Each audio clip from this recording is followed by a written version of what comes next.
कि आज की नहीं है, ये लाखों वर्ष से कर निर्धारण की व्यवस्था है।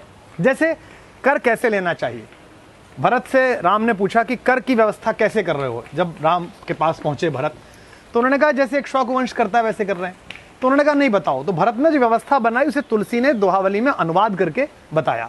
राम ने कहा कि हम सूर्यवंशी हैं, हमें कर ऐसे लेना चाहिए जैसे सूरज लेता है। अब आपको आश्चर्य होगा, सूरज कर कैसे लेता है? सूरज कर कैसे लेता है? जैसे सूरज पानी सोखता है, जब वो पानी सोखता है तो समुद्र से सोखता है, नदी से सोखता है, नाले से सोखता है, यहां तक कि हमारी अंजुरी से सोख लेता है, यहां तक कि गिलास से सोख लेता है। लेकिन उसी पानी को बादल बनाकर जब वो कम दबाव की जगह पर जहां जरूरत है वहां बरसाता है लाकर, तो लोग खुश हो जाते हैं, प्रसन्न हो जाते हैं कि वाह क्या मौसम आया। तो राजा को ऐसा होना चाहिए।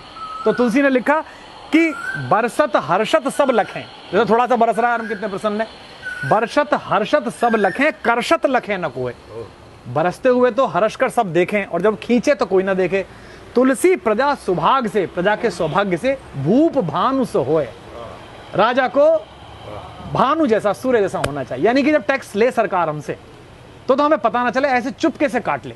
लेकिन जब उसे राज्य के कल्याण के कामों में लगाए, हाईवेज बनाए, पुल बनाए, आईआईटीज बनाए, आईआईएम बनाए, स्कूल बनाए, अस्पताल बनाए, चमकी बुखार से लड़ने के लिए योजनाएं लाए पूरे भारत में, तो सब खुश होंगे सरकार कितनी अच्छी है। एक जगह और उन्होंने बोला है टैक्स कैसा बनना चाहिए, जो अमीर हैं, जो दे सकते हैं, उन पर ज्यादा टैक्स लेना चाहिए, और जो गरीब है उससे टैक्स नहीं लेना चाहिए। और अमीर से जो टैक्स लेकर तभी तो समाजवाद आएगा।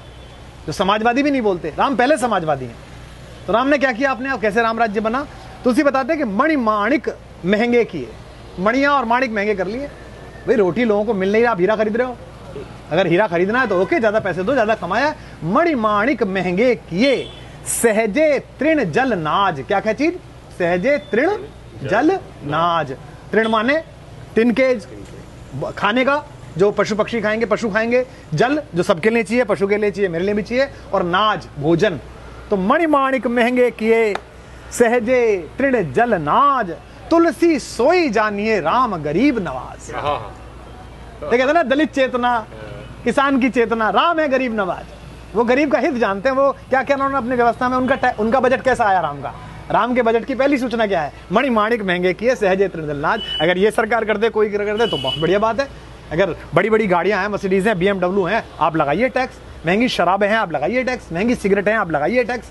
महंगी बिजनेस क्लास और फर्स्ट क्लास की टिकटें हैं हवाई जहाजों की, लगाइए टैक्स। लेकिन ट्रेन के डिब्बे बढ़ा दीजिए, गरीब रथ बढ़ा दीजिए, दुरंतो बढ़ा दीजिए, उसका टिकट सस्ता कर दीजिए। एक जगह और वो बोलते हैं, नाराज हैं वो भी राजाओं से, बलि मिस देखे देवता। देवता देवता बहुत सुनते, तो बलि के बहाने तो देवता देख लिया हमने कि कैसे होते। बलि मिस देखे देवता, कर मिस मानव देव। और कर के माध्यम से वो मनुष्य देख लीजिए देवता बने फिरते हैं। कि मैं गरीब का चिंतक हूं, गरीब का चिंतक। उनका टैक्स ने बता दिया।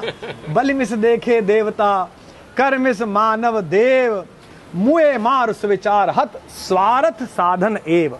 सब स्वार्थ के साधन में सामान्य मनुष्य के पीछे पड़े हुए हैं। तो ये जो कर व्यवस्था है, अगर उसे सुनने के बाद, बजट सुनने के बाद कोई भी आदमी दुखी होता है, तो उसके मुंह से राम का नाम या राम राज्य का नाम शोभा नहीं देता। भगवान ने कहा कि जास, क्या राम राज्य की क्या परिभाषा है? राम जासु राज प्रिय प्रजा दुखारी, तो नृप अवस नरक अधिकारी। जिसके राज्य में प्रिय प्रजा दुखी है, वो नरक का